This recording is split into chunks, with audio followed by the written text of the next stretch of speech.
በዓለማችን እጅግ አደገኛ የተባለውና ገና ብዙ ሀገራትን ያካልላል የተባለው ጦርነት ተጀመረም። ፕሬዝዳንት ዶናልድ ትራምፕም የጦርነቱን መጀመር ይፋ አደረጉም።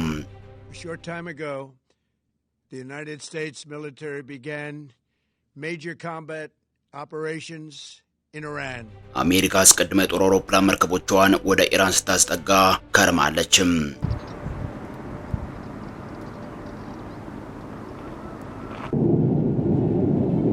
እነዚህ የጦር መርከቦች የአሜሪካ ጀቶች ተነስተው ጥቃታቸውን እየፈጸሙ ነው።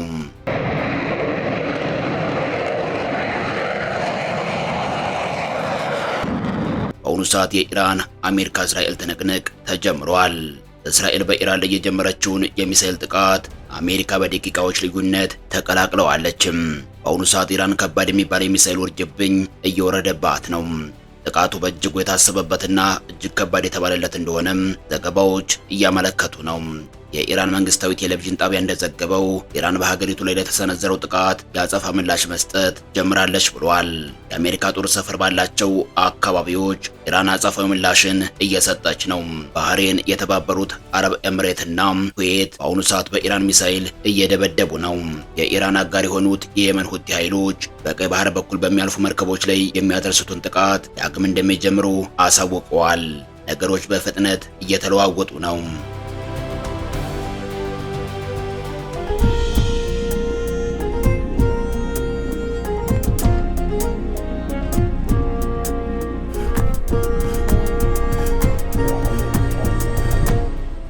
የአሜሪካንን ጦር ሰፈር የሚያስተናግዱ ሀገራት ከባድ ስጋት ውስጥ ገብተዋል። የፈሩትም አልቀረም። በእስራኤል ከባድ ፍንዳታ መሰማት ጀምሯል። የተባበሩት አረብ ኤምሬት አቡዳቢም የኢራን የሚሳኤል ዱላ አርፎባታል። ባህሬን በኢራን ሚሳኤሎች እየተደበደበች ነው። ነገሮች በቅጽበት እየተገለባበጡ ነው። እስራኤልና አሜሪካ የሚሳኤል ዝናብ በሚባል ደረጃ ኢራን ላይ እያዘነቡ ይገኛሉ። የኢራን የመልስ ምትም ቀላል አልሆነም። ትንቅንቁ እንደቀጠለ ነው። የእስራኤል ከተሞችን በአደጋ ጊዜ ሳይረን እየተናወጡ ነው። በመላ እስራኤል የአስቸኳይ ጊዜ አዋጅ ታውጇል። የእስራኤል መከላከያ ሰራዊት ወይም አይዲኤፍ ዜጎች በአቅራቢያቸው ወደሚገኙ የመከላከያ መጠለያዎች ወይም ቦምብ ሸልተርስ እንዲገቡና አስፈላጊውን ጥንቃቄ እንዲያደርጉ መመሪያ አስተላልፏል። አሁን ባለው ሁኔታ ከዛሬ ነገ ይፈነዳል ተብሎ ሲሰጋ የነበረው አስፈሪው ጦርነት ተጀምሯል። በዓለማችን በብዙ መልኩ ሲፈራ የነበረው የአሜሪካ ኢራን ጦርነት እስራኤልን ከጎን አሰልፎ በዛሬው ዕለት የካቲት 21 ቀን 2018 ዓ.ም ወይንም በአውሮፓውያን አቆጣጠር ፌብሩዋሪ 28 ቀን 2026 ረፋድ ላይ ድንገት ፈንድቷል። ይኸው ጦርነት በዛሬው ዕለት የፈነዳው እስራኤል በድንገት ኢራንን በሚሳኤል ውርጅብኝ ማጥቃት በጀመረችበት ወቅት ነው። እስራኤል ኢራንን በድንገት አጠቃች የሚለው ሰበር ዜና የዓለማችንን መገናኛ ብዙሃን በሰበር ዜና እያጥለቀለቀ በነበረበት በጥቂት ደቂቃዎች ልዩነት ደግሞ ሌላ አዲስ ሰበር ዜና ብቅ አለም። ይህኛው አዲስ ሰበር ዜና ደግሞ አሜሪካ የእስራኤልን ኮቴ እግር በእግር ተከትላ በኢራን ላይ መጠነ ሰፊ ጥቃትን መሰንዘር ጀመረች የሚል ነው። ከዚያም ኢራንን የሚመለከቱ ተከታታይነት ያላቸው የጥቃት ቪዲዮዎች መውጣት ጀመሩ። አሜሪካም ሆነች እስራኤል የተቀናጀ ጥቃታቸውን አንድ ብለው የጀመሩት በኢራን ዋና ከተማ ቴህራን ላይ ነው። እንደተባለውም በአሁኑ ሰዓት ኢራን በብዙ አቅጣጫ እየነደደች ነው። የሚሳኤል ውርጅብኝ ድምጾች ከተማዋን እያናወጧት ይገኛሉ። ዋና ከተማዋ ቴህራን ባለፈም በሀገሪቱ 5 ከተሞች ፍንዳታ መሰማቱን የመንግስት መገናኛ ብዙሃን ባሰራጩት ዘገባዎቻቸው አመላክተዋል። የፋርስ የዜና ወኪል እንደዘገበው በኢስፋሃን፣ ቆም፣ ካራጅና ኬርማንሻ ከተሞች የፍንዳታ ድምጽ ተሰምቷል። የዜና ወኪሉ በተጨማሪም በርካታ ሚሳኤሎች በኢራን ዋና ከተማ ቴህራን በሚገኘው የዩኒቨርሲቲ ጎዳናና የሪፐብሊክ አካባቢውን መምታታቸውን ዘግቧል። በቴህራን በሁለት ቦታዎች ፍንዳታዎች መሰማታቸውን የእስላሚክ ሪፐብሊክ የዜና ወኪል ዘግቧል። ጭስ በከተማው መሃል እንደሚታይም ገልጿል። ዛሬ ጠዋት እስራኤል በኢራን ላይ የከፈተችው ጥቃት ከአሜሪካ ጋር በተቀናጀ መፈጸሙን የእስራኤል መገናኛ ብዙሃን አከታትለው ባሰራጯቸው ዘገባዎቻቸው አመላክተዋል።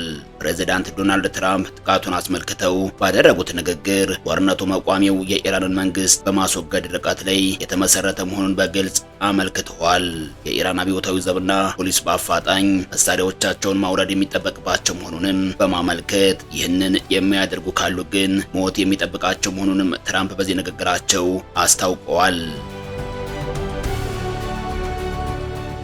ትራምፕ ኢራን ለግማሽ ክፍለ ዘመን ያክል የአሜሪካንን ጥቅሞች ስትቀናቀን የቆየች መሆኑን በማስታወቅም ወደ ኋላም ጭምር በመሄድ ታሪክን ያስታወሱበት ሁኔታም ታይቷል። ትራምፕ በዚህ ንግግራቸውም የኢራንን ወታደራዊ አቅምም አልካዱም። የገባንበት ጦርነት ነው፣ የሚከፈል መስዋዕትነት ይኖራል፣ ግን ደግሞ በተቻለን አቅም ደርስ የሚችለውን መስዋዕትነት ለመቀነስ እንሞክራለን ሲሉም ተናግረዋል። ትራምፕ እንደገለጹትም የዚህ ወታደራዊ እርምጃ ዋነኛ ግብ የአሜሪካን ሕዝብ ከጥቃት መከላከልና ከኢራን አገዛዝ የሚመጣውን የማይቀር አደጋ ማስወገድ ነው። ኢራን የኒውክሌር መርሃ ግብሯን እንደገና ለመገንባት መሞከሯና አሜሪካ ሊመቱ የሚችሉ የረጅም ርቀት ሚሳይሎችን እያበለጸገች መሆኗ ለዚህ ጦርነት መከፈት ምክንያት መሆኑን ፕሬዚዳንት ትራምፕ አስታውቀዋል። ለመሆኑ የጦርነት የመጨረሻው መዳረሻ ግቡ ምንድን ነው በሚለው ዙሪያም ፕሬዚዳንት ዶናልድ ትራምፕ ግልጽ የሆነ ማብራሪያን ሰጥተዋል። አንደኛው የኢራን የኒውክሌር ፕሮግራም ዳግም በማይንሰራራበት መልኩ ማስወገድ ሲሆን፣ ሌላኛው ደግሞ የኢራንን ሚሳይሎች ማውደም ነው።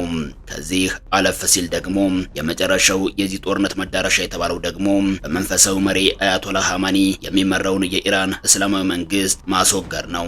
ትራምፕ በመግለጫቸው ላይ ጠንከር ያለ አቋም በማንጸባረቅ የጥቃቱ አንዱ ግብ የኢራንን አገዛዝ ማስወገድ እንደሆነም በግልጽ ሲናገሩ ተደምጠዋል።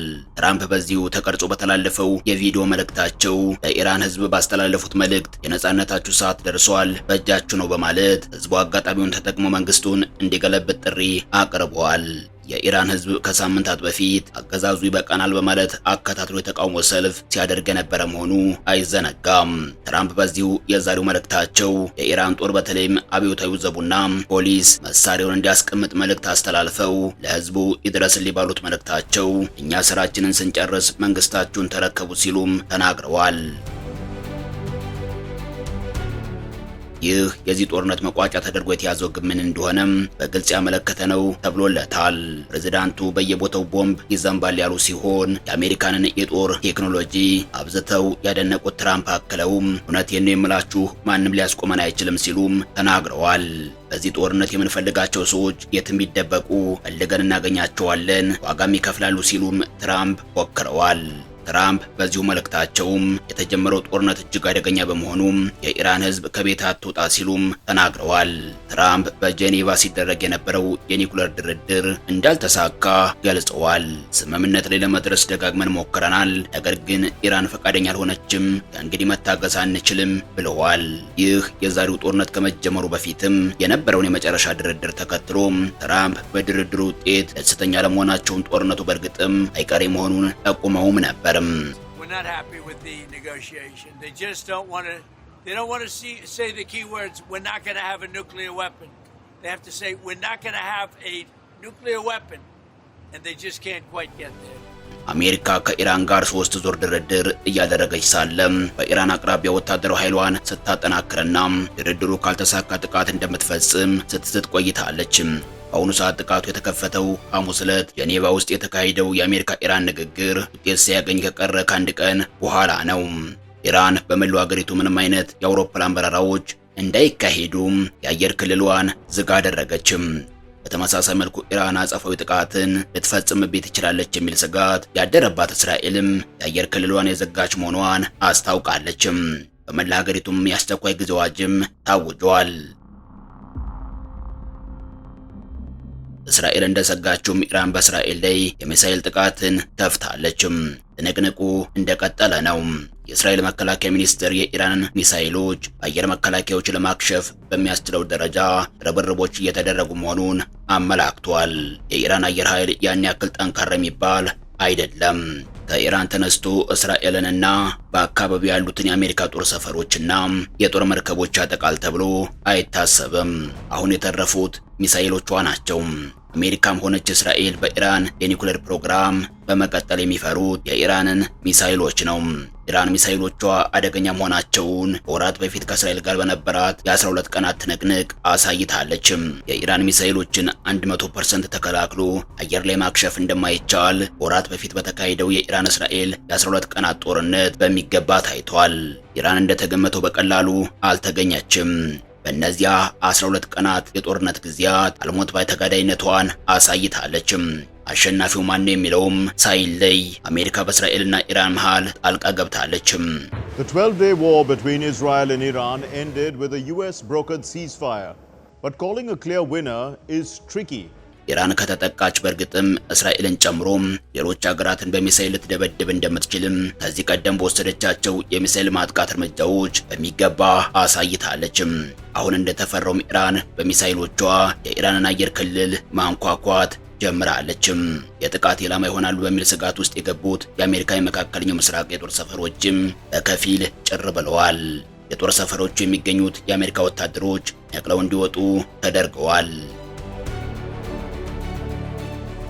አሜሪካ በአውሮፕላን ተሸካሚ የጦር መርከቦቿ ካጓጓዘቻቸው ተዋጊ አውሮፕላኖች በተጨማሪም ከሰሞኑ ደግሞ ሌሎች አዳዲስ የጦር አውሮፕላኖች ወደ ኢራን አቅጣጫ እንዲጓዙ ተደርገዋል። ቢያንስ 6 የአሜሪካ ወታደራዊ አውሮፕላኖች ከአውሮፓ ተነስተው ወደ መካከለኛው ምስራቅ ሲጓዙ ፍላይት ራዳር 24 በተባለው ታጣቂ የበረራ መከላከያ ድረገጽ ላይ መታየታቸውን የቢቢሲ ዘገባ አመላክቷል። እነዚህ አውሮፕላኖች መካከል 2 E3 የቅኝት ጀቶች፣ 2 C-17 ወታደራዊ የመጓጓዣ አውሮፕላኖች፣ 1 KC-135 አየር ላይ ነዳጅ የሚሞሉ ነዳጅ ጫኝ አውሮፕላንና ሌሎች HC-130 የውጊያ ጀቶች እንደሚገኙበትም ይኸው የቢቢሲ ዘገባ አክሏል። እነዚህ ተጨማሪ የአሜሪካ ወታደራዊ አውሮፕላኖች ከአውሮፓ ተነስተው በዛሬው ዕለት ሲጓዙ ታይተዋልም ተብሏል። ወታደራዊ ማጓጓዣ አውሮፕላኖቹ አውሮፓ ውስጥ ከሚገኙ የተለያዩ የጦር ሰፈሮች ተነስተው ወደ ሜዲትራኒያን አቅጣጫ አምርተዋል። በራዳር በተደረገው ክትትልም እነዚህ የአሜሪካ ሰራሽ ጦር አውሮፕላኖች ከአውሮፓ የት የተነሱ መዳረሻቸውስ የት አደረጉ የሚለውን ጉዳይ ግልጽ ሆኗል። የፍላይት ራዳር 24 መረጃ እንደሚያመለክተው የተወሰኑት አውሮፕላኖች ከጣሊያን ኔፕልስ ተነስተው ኳታር ወደሚገኘው የአሜሪካ አልኡዴድ የአየር ኃይል ሰፈር በረዋል። ኳታር የሚገኘው የአሜሪካ አልኡዴድ የጦር ሰፈር አሜሪካ በመካከለኛው ምስራቅ ካሏት የጦር ቤዞቿ መካከል ግዙፍ ነው።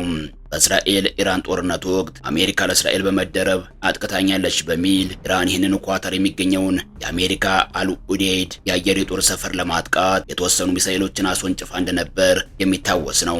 ነገር ግን አደረሰ የተባለውን ጉዳት በተመለከተ ግን እስከዛሬም ይህ ነው ሊባል የሚችል መረጃ አልወጣም። በአሁኑ ሰዓት አሜሪካ ዋነኛ ትኩረቷን አየር ኃይሉ ላይ በማድረግ በአይነቱም በብዛቱም ከፍተኛ ቁጥር ያላቸውን የጦር አውሮፕላኖች ወደ መካከለኛው ምስራቅ በላከችበት ሁኔታ ጥቃቱ ተከፍቷል።